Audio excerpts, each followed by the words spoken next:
In this episode, I'm going to be traveling deep into the backcountry of Utah. I'm actually going to be traveling into the famous Bears Ears National Monument, and we'll be even driving through the Bears Ears. My destination is the most intact Puebloan structure in the American Southwest. It's not even ruins, it's entirely intact.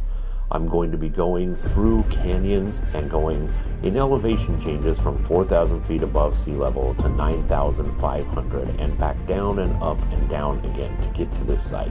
It's highly inaccessible, and the canyon I'll be passing through is almost as deep as the Grand Canyon.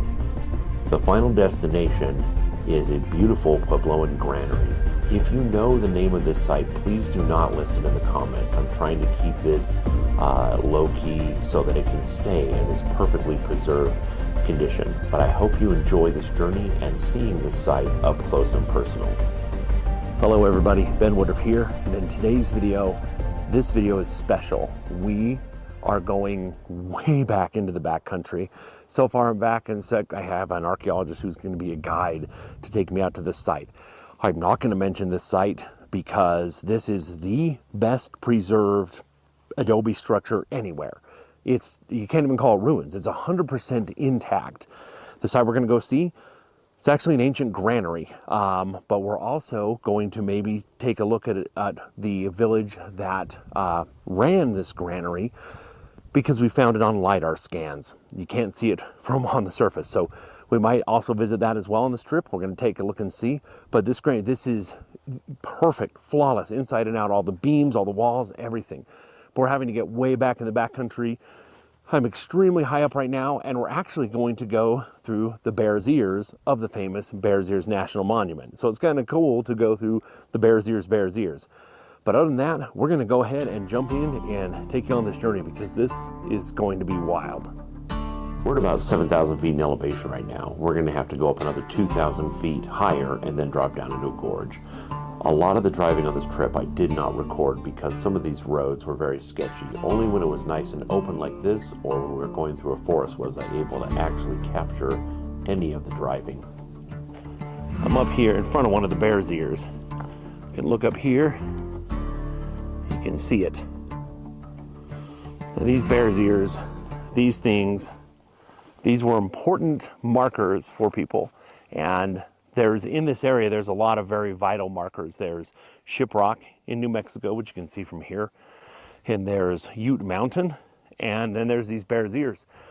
These were important because you could see them for like 100 miles away. And so you know where to go. You just head towards that and go down this wash, go down.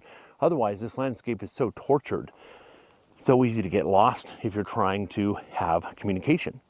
And this has been since ancient times. This Bears Ears Pass has been interesting. Looks like the elevation here, let's take a look here.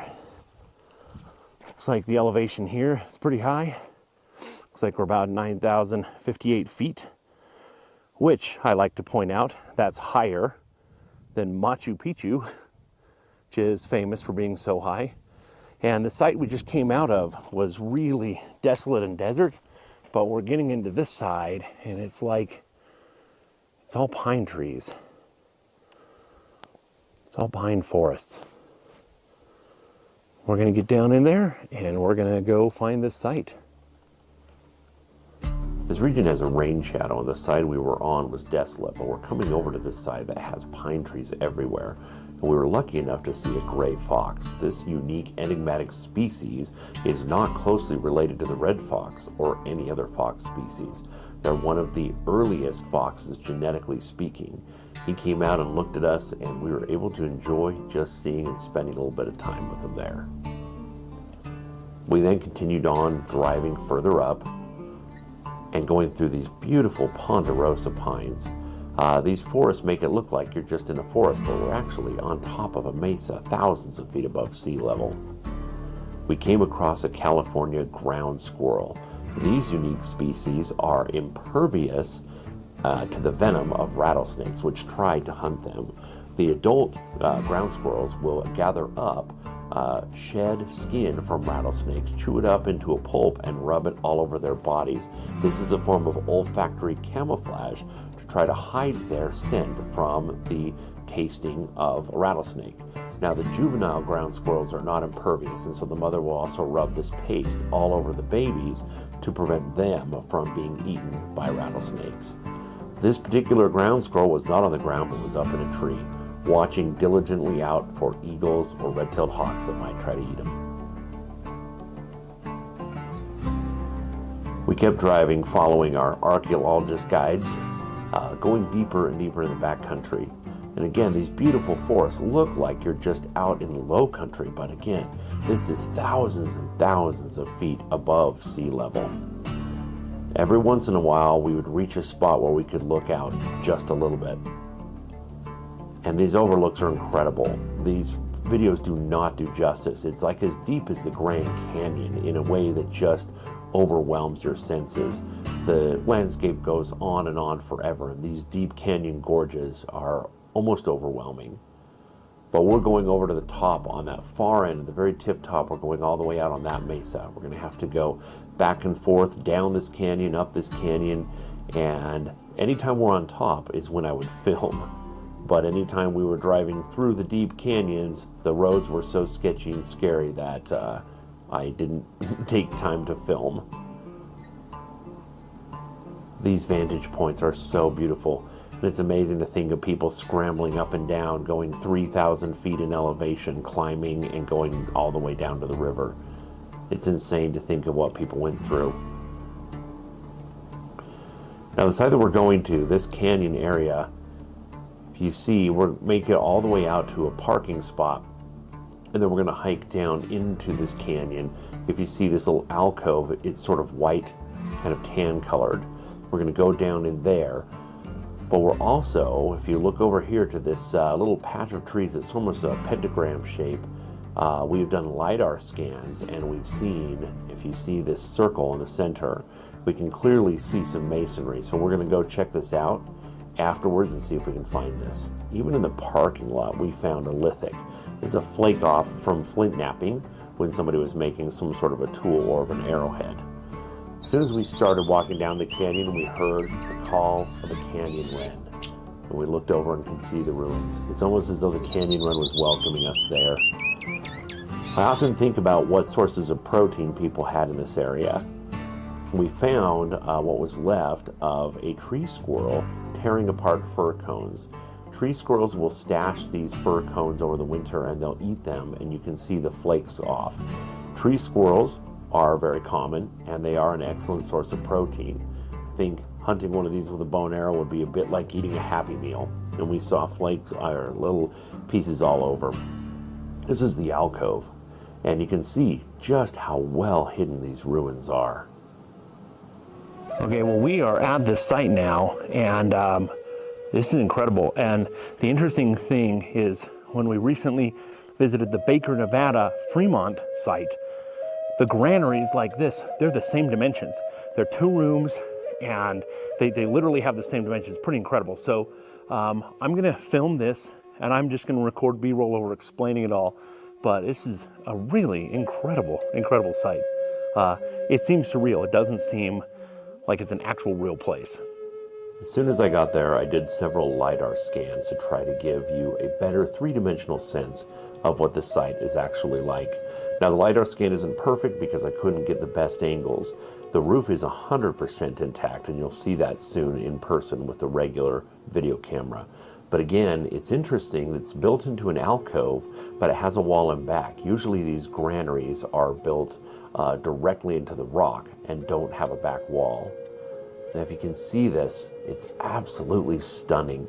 There's beautiful beams, and there's 2 rooms. They're separated inside by a wall. And again, these beams stick out. There are some archaeologists who have hypothesized that there was maybe sort of an awning over this covering, making it a little shade, but it really wouldn't have provided much protection. But underneath each of these is bright red pigment.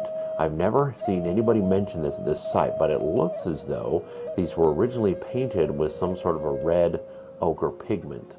Now, we don't think much about cutting down beams, and we'll talk about that in a minute, but there's a lot that actually goes into harvesting these ponderosa pine beams. And it's easy to overlook it today with our use of modern tools. Looking inside, the walls are much thicker than you would think, and there's not as much space inside. Now, it's easy to think of these as rooms to live in, but I'll tell why in a minute that it's believed that these were just granaries. The beams on top, the roof is in perfect shape, 100% flawless shape. Looking across the walls there were droppings of a small bird that looked to be the size of either a screech owl or a saw-whet owl. And there's also these black marks here. These are the droppings left from pack rats. Now, I'm surprised that the pack rats have not done more damage to the inside of this place or not have turned it into a pack rat midden. It's one of the things that slowly decomposes a site is rodents getting in and doing their thing.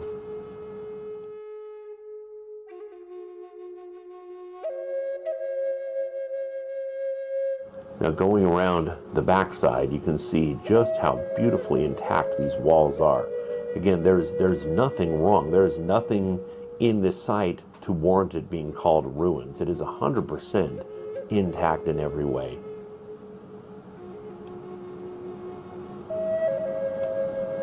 Now, taking a look on top, you can see that there's a rock line down the middle, and the Forest Service has put up signs reminding you to stay off the roof.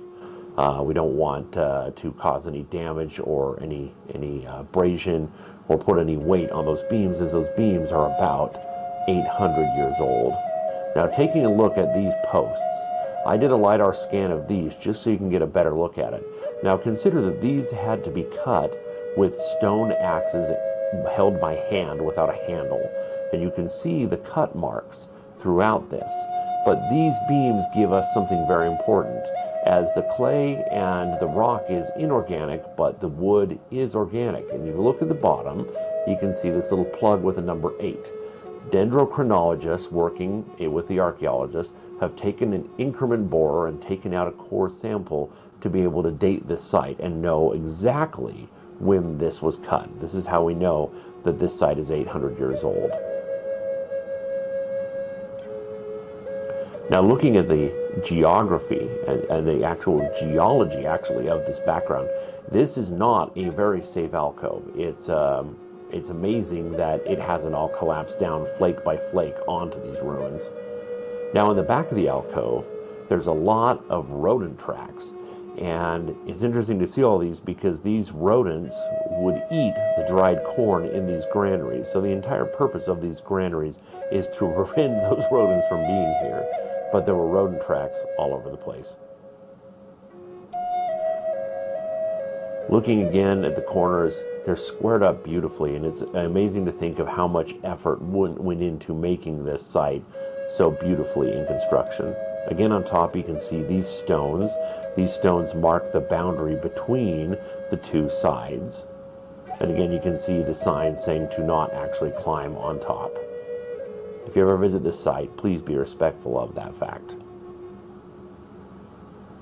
Again, looking out front, we're going to take a peek in the other door. But there's these beams that, again, some people think were for shade, but again, you can see they're not very long. They wouldn't have provided much shade. It's possible that other things like meat or corn were dried on, just hung off the top out the front there where the sun would reach. Again, looking in this, you can see just how well that masonry is done. And we get another view again, taking a look at that red pigment all over each of these beams. Red ochre is common in the area, and it was used as a paint. It was mixed with hide glue so that it would last and not just wash away. And you can see it doesn't do justice, but it's far more red in person. Again, this is just an absolutely beautiful sight. It seems surreal, and it almost seems just like a magical place, like it's not even real. Now, we also found out front a few pieces of burnt corn.